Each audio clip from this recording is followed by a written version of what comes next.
and talking to them and to the people that I coach, whether it be educators, coaches, business people, stop obsessing over the final result. Let's talk about what you learned. Let's talk about how you grew. Let's talk about, you know, the resilience, the grit, the determination you've built up during this entire journey. And it's super cliche to say hashtag trust the process, but it's true.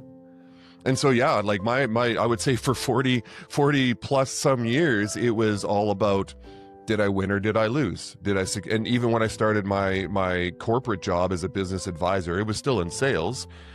It was 15 years long. The first 8 to 10 years, so that leads up to COVID, I would just get angry when I didn't get a sale, when a client decided to go with someone else. Like, I would just get pissed off about that.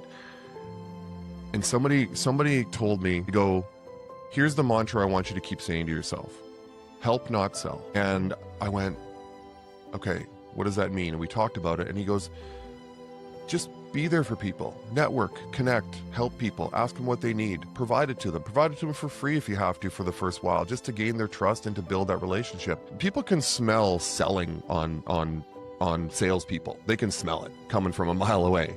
I mean, you're in business for 30 years now. You know that if you have salespeople that are trying a little too hard because maybe they're having a weak quarter and they're like, man, I need to get a sales contract under my belt here or else, you know, I'm going to get fired, and they get desperate.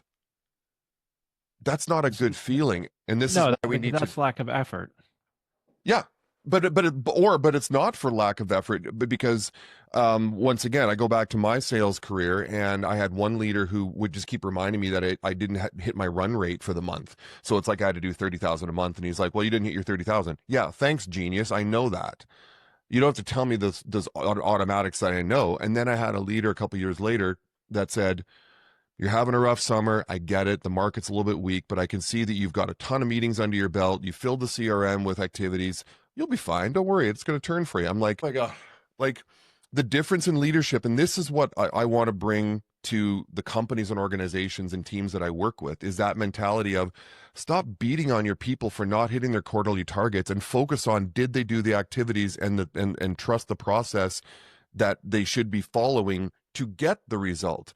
Now, if they're not, okay, now you can start to get a little harder on them because it's like they didn't produce the result and they're not working hard. But stop ragging on people who bust their tails. And the thing is, Damon, and sorry, I'm going on a bit of a rant here, but this is business. This is on the sports field. This is in the classroom. This is your own children. If you just keep beating on them for not producing what you thought should be the result or reaching their potential and all that, but they've put the work in, that's horrible. We need to stop doing that. And corporations and organizations and companies, and when I bring EOR to you know, a speaking engagement or to a corporation or I'm speaking to business owners, they think it's this woo-woo, you know, mindset bullshit, right? Okay, I'm going to cut that out. All right. And I'm like, no, it's not. Like, there's research, there's studies, Google, Pixar, Patagonia, like Amazon, all have switched to a praising effort over results mentality. Google's Aristotle project in 2012 speaks to it. They found out that people produce and are more when they're in a psychologically safe workplace where they're praised for their effort, not just results. And so, long answer to your question, but like I said, it's only recently that I found this, and this is why this is my life's passion.